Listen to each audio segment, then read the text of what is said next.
Avant de commencer, je vous informe de la création d'une chaîne perso sur mon site, lien direct en description, où vous pouvez réécouter cette vidéo, mais avec une musique de Jean-Marc Staël, au lieu de cette musique de la bibliothèque audio de YouTube.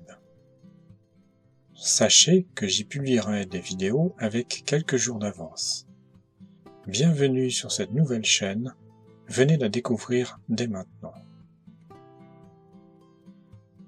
La crise actuelle de l'humanité a pour cause un retard d'évolution d'environ 5000 ans, rien que dans le dernier cycle de 14 000 ans, selon l'archange Michel. Nous pouvons constater effectivement que l'évolution de l'humanité actuelle est très lente, bien au-dessous de la nécessité de l'heure. En effet, selon la hiérarchie céleste, la grande inspiration de l'univers va bientôt commencer, et cela nécessiterait l'ascension de toute l'humanité pour qu'elle puisse continuer d'évoluer à sa place dans le système solaire.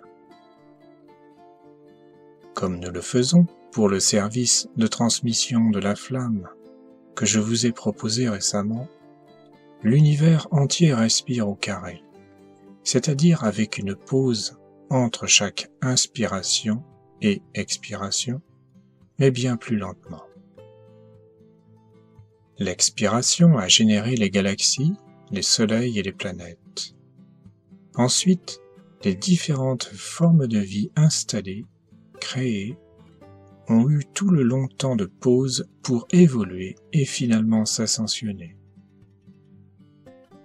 Et enfin, la grande inspiration va rapprocher les planètes des soleils sans être absorbées, et les soleils des centres des galaxies. Il n'y a que l'humanité rebelle et ignorante, hélas, enfermée dans ses propres concepts humains, dans ses addictions, sa paresse ou son surmenage, qui préfère toujours, vie après vie, gaspiller son énergie en bien-être immédiat. Alors que partout ailleurs, sur les planètes, autrefois dans l'expérience éthérique, cela fait longtemps que la vie s'est déjà ascensionnée, depuis plusieurs milliers d'années pour les derniers. Ainsi, comme nous l'avons déjà évoqué, une planète de substitution toute neuve et luxuriante de nature a été préparée par la hiérarchie spirituelle pour accueillir les retardés. Une planète plus éloignée de son soleil, ce qui laissera une marge de 1 million d'années supplémentaires pour que ceci ait une nouvelle chance de s'ascensionner. À moins, hélas, qu'il s'abandonne à la seconde mort. Il n'y a pas d'alternative au final. L'ascension ou la seconde mort, c'est l'ultime libre arbitre de chaque être humain conscient. La hiérarchie spirituelle, c'est-à-dire les maîtres ascensionnés et les maîtres cosmiques, prépare un âge d'or définitif, afin que la Terre puisse prendre la place de Vénus. Chaque planète va en temps et en heure se rapprocher du Soleil. Chaque Soleil va absorber les planètes sans les détruire dans sa ceinture ou cercle électronique. Son aura magnétique proche si vous préférez. Ensuite, seconde phase, chaque Soleil sera absorbé dans la ceinture électronique du Soleil central de la galaxie. Nous savons que notre galaxie est gérée par les êtres galactiques Alpha et Oméga, et que notre Soleil est géré par les êtres cosmiques magnifiques Hélios et Vesta. Toujours des flammes jumelles. Comme je vous l'ai déjà dit, notre flamme jumelle a son importance seulement après l'ascension, car le nettoyage de la dette karmique puis l'ascension sont bien sûr individuels. Il est possible que votre flamme jumelle soit déjà ascensionnée alors que vous êtes toujours à la traîne, si l'on peut dire, dans votre corps physique dense. Les maîtres ont dit que l'âge d'or ne peut plus être retardé, et qu'il va arriver, même si un seul être incarné était prêt. Actuellement, il y a heureusement plusieurs dizaines de personnes qui sont qualifiées. Ce serait suffisant, mais beaucoup d'entre nous peuvent les rejoindre dans cette qualification, le nombre de personnes n'étant pas déterminé, mais c'est simplement la qualité vibratoire, la maîtrise émotionnelle et la capacité à vivre dans un état de grâce permanent qui font la différence. Cela sera suffisant pour commencer un nouvel âge d'or définitif, avec de nouveaux végétaux, minéraux, et une absence presque complète d'animaux, à part quelques oiseaux messagers. Sachant que les formes animales ont été disqualifiées au cours des âges par la discorde humaine. Maintenant revenons au sujet de la gouvernance des maîtres ascensionnés dans les affaires humaines avec ce contexte. Lorsque l'humanité rebelle et retardée aura été transférée et que l'astral, dans l'atmosphère, aura été nettoyé, sans doute par une hausse momentanée de rayons cosmiques et solaires, les maîtres ascensionnés pourront apparaître aux yeux des humains présents. La nouvelle humanité se multipliant par l'arrivée d'une nouvelle race souche, c'est-à-dire de nouvelles âmes souhaitant à leur tour passer par l'expérience physique et s'ascensionner au bout normalement d'un cycle de 14 000 ans. Ceux-ci recevront des nouveaux corps bien plus beaux et plus évolués, plus réceptifs, presque ascensionnés selon le grand divin directeur. Ainsi la nouvelle gouvernance des maîtres ascensionnés prendra une forme similaire déjà testée durant la civilisation du Sahara il y a 70 000 ans, avec un roi empereur non ascensionné qui n'était autre que Saint-Germain. À l'époque, le Sahara était une terre fertile avec une capitale splendide. Depuis, rien sur terre n'a égalé cette civilisation. Il n'y avait ni armée, ni marine, et sans doute pas de police, de prison, ni de criminels. Le gouvernement était constitué de 14 maîtres ascensionnés physiquement manifestés, c'est-à-dire qu'ils maintenaient une apparence de corps physique, comme Jésus l'a fait un temps après son ascension. Ces maîtres travaillaient par groupes de 2 sur les 7 rayons. Il y avait donc 7 ministères ou départements responsables des activités de la science, de l'industrie et des arts. Chaque chef de département travaillait en coopération directe avec le conseil et son rayon et était donc en harmonie constante avec le plan divin. Chacun étant bien sûr au service du bien commun.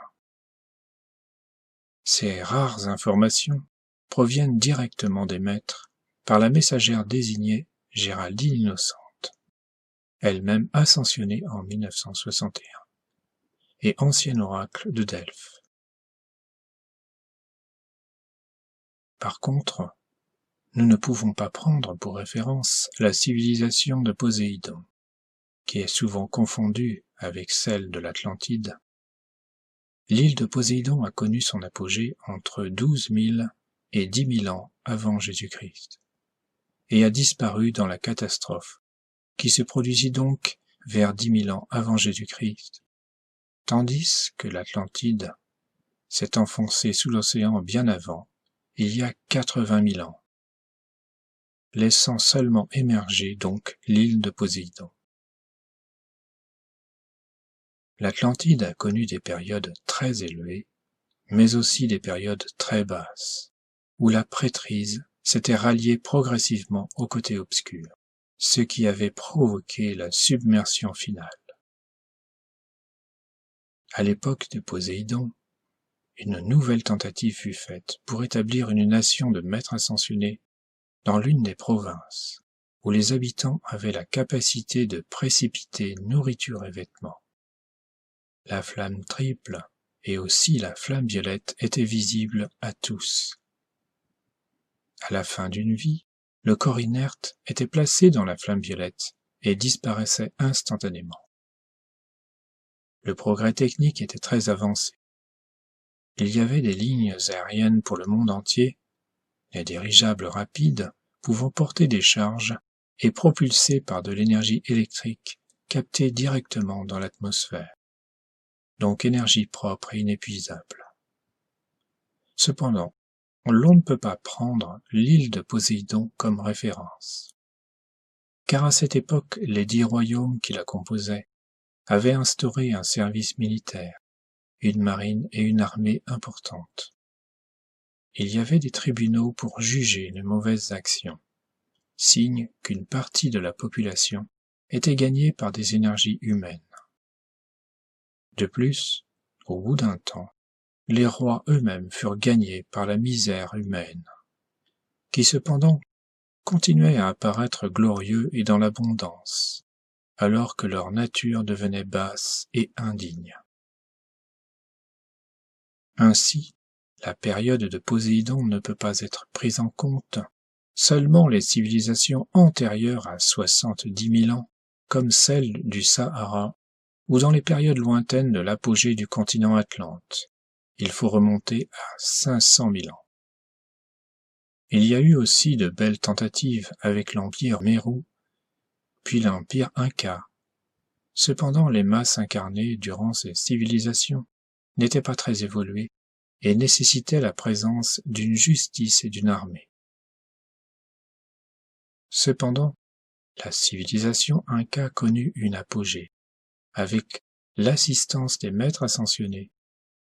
Vous pouvez en avoir une description dans le livre Mystères dévoilés aux éditions Monclar.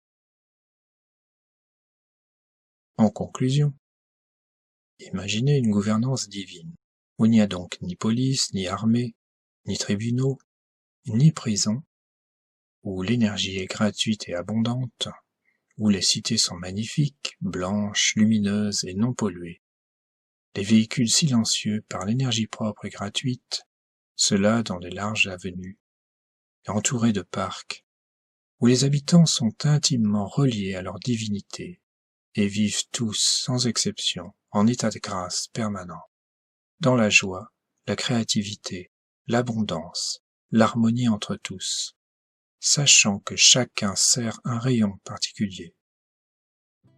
La peur de la maladie et de la mort n'existe pas, car le corps peut être régénéré par certains appareils, y compris les maladies psychologiques.